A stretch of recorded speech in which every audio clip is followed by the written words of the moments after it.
Welcome to another episode of 10-minute Wing Chun workout exercises. Today I'm going to show you some defensive, aggressive techniques. These are exercises that you can do at home without a training partner. You don't need much space and you can do it in 10 minutes. So are you ready? Let's go. And by the way, if you want to get more exercises and Wing Chun workout videos, make sure you subscribe to this channel. Let me know what you want to learn. Add some comments, just click the button right here and let's get on with the workout. So the first technique is called Tan Da. Tan Sao is this, we learned it in the Silim Tao, right? And then Da just means hit, any way you want to hit. So Tan Da means to combine the Tan Sao with some kind of hit, and most often it's a vertical punch. So the application is like this. This is good for using for hooks, right? Tan and Da, boom, okay? Boom, that's up. All right, so let's do this exercise first. Thanks, Will. So Tan Sao, the first one we're gonna do like this. Finger points to 1 o'clock, finger points to 11 o'clock while you are punching. So nice and slow, 1, 2, the punch goes at 12 o'clock, straight in front, 3, 4, 5, and your Tan Sao should be both at shoulder level. So punch and your hand should be shoulder level, like this. Make sure that your elbow is low on both hands. And then whenever you come back to the middle, you can clap your hands for beginners, just so that you get used to putting your hands back into neutral position in the middle. Because when your arms are out, you can't just move them to side, you don't get any power. So you gotta come back to the middle, come back to center. So the center is about here. If you open your thumbs like this, it should be this far from your chest.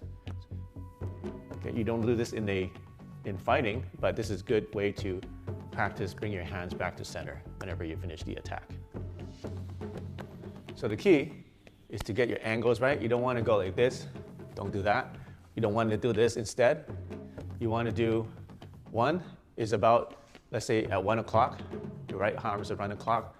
The other one, your right finger is pointing at 11 o'clock. So right finger pointing at 1 o'clock, left finger pointing at 11 o'clock. And then your punch is always at 12 o'clock. Make sure there's no rotation in your body, so don't rotate anywhere. Keep your shoulders squared towards the front. Just go as fast as possible while keeping the technique. Stay loose, don't tense up too much. Just keep punching and blocking. So one thing that's going to help to coordinate is to just practice opening one hand and then making a fist alternately. Okay, so practice that and let's move on to the next exercise. Exercise number 2 is called Gan Da. Gan means to separate and Da means to hit. So the technique is like this. The Gan Sao goes to about your silhouette of your body. So don't go all the way out here, don't go here. You see the silhouette of the body, that's as far as it goes. Your wrist or your forearm should go to about there. Also, if you look from the side, you don't want it to be too close to your body. It's got to come out a little bit here. So this should be about a foot distance or so between your arm here, the wrist, and your waist. So now you want to combine it with a straight punch, like that. And make sure that this is all curved. So the application for this is good for low hooks. Boom, okay? Next one, like this, okay? So if you want to train in a partner, you can do it like this. Like this.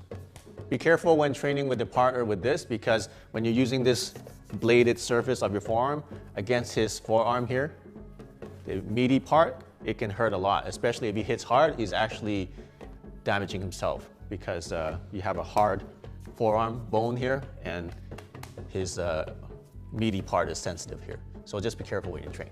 So now let's do the Gan Sao exercise.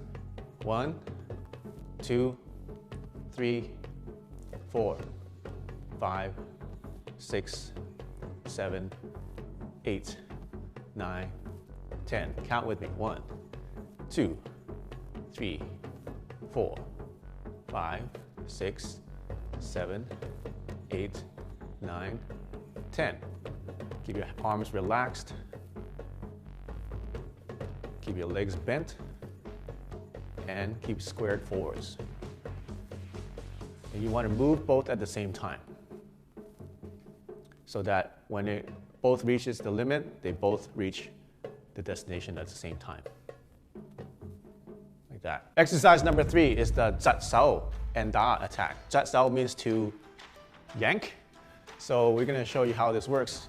Hey, do you want to get stronger or faster? Do you want to get even faster? Do you want to be like Bruce Lee, actualize your full potential? Make sure you check out my free webinar. Go to my event right now at chilifemastery.com and register. It's absolutely free. And I'm going to show you the secrets of using ancient mind enhancement and human enhancement technology that is going to transform your life. So go ahead right there. I'll see you in the webinar. So we're going to show you how this works. In application, you want to, so when his hand is a little bit below yours, okay? So when he attacks, you yank down and you punch at the same time, right? Yank down, punch at the same time. Yank down, sink down. And you want to do it at the same time so that when you yank, it kind of pulls his energy into your punch. So it doubles up your power of your punch.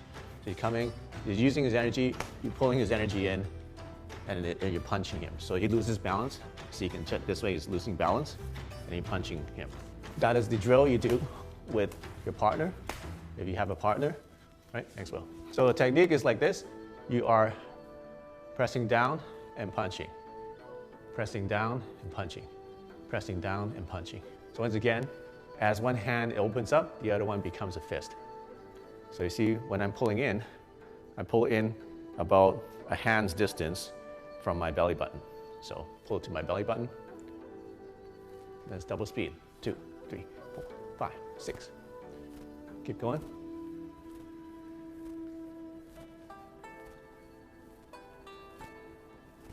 And 10 more. 1, 2, 3, 4, 5, 6, 7, 8, 9, 10. Exercise number 4 is lap da, which means to grab and hit.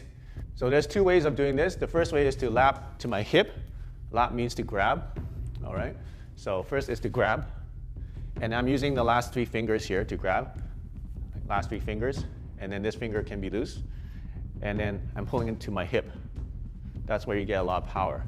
Pull to your hip. At the same time, I want to hit him onto the jaw. When the other punch comes, I do the same thing. I pull to my hip, and I hit to the jaw, like that, okay?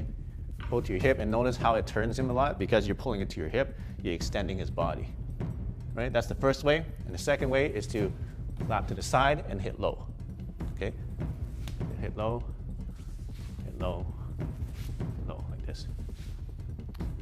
So you aim for the ribs, and you pull him off balance, you overextend him, hit him in the ribs. Okay, let's do the exercise together. So we're going to lap, so grab.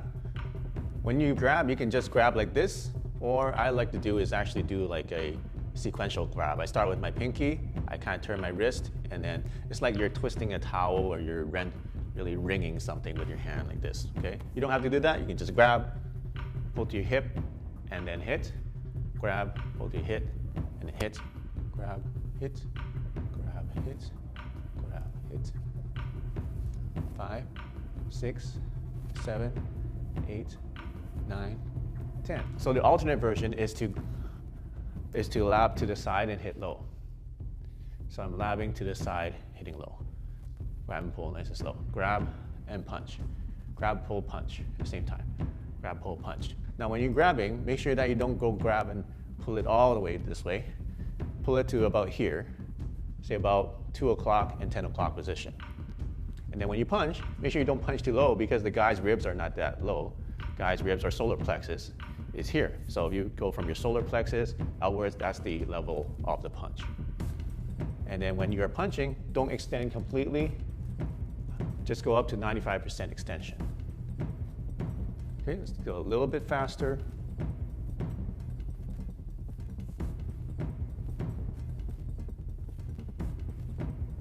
All right, great job. Here's how you apply the technique. So when he's punching, I grab, and then I chop over. I grab, chop over, grab, chop over, grab, chop over. So same thing, I'm grabbing to my hip level and chopping to the neck level. Grab to my hip, pull him in to the chop, And then sometimes if there's hands there, then it's great because now I can grab another one and chop again. Once again, the grab is just like before. I'm grabbing to my hip, grabbing to my hip, grabbing to my hip, grabbing to my hip. And then the fak, F-A-K, is to the chop, like this. And make sure you chop to the center, don't chop to the side. Chop, keep your hands together, keep your thumbs tucked in, and then make a nice straight, slightly curved surface with your palm, like this. So if you combine the technique, it's gonna be grab and chop, grab and chop, grab, chop. Let's do a little faster. 1, 2, 3, 4, 5, 6, 7, 8, 9, 10. 1, 2, 3, 4, 5, 6, 7, 8, 9, 10. Hey, congratulations, you just finished your Wing Chun workout. So make sure you train hard, practice hard, and use the Chi and prosper.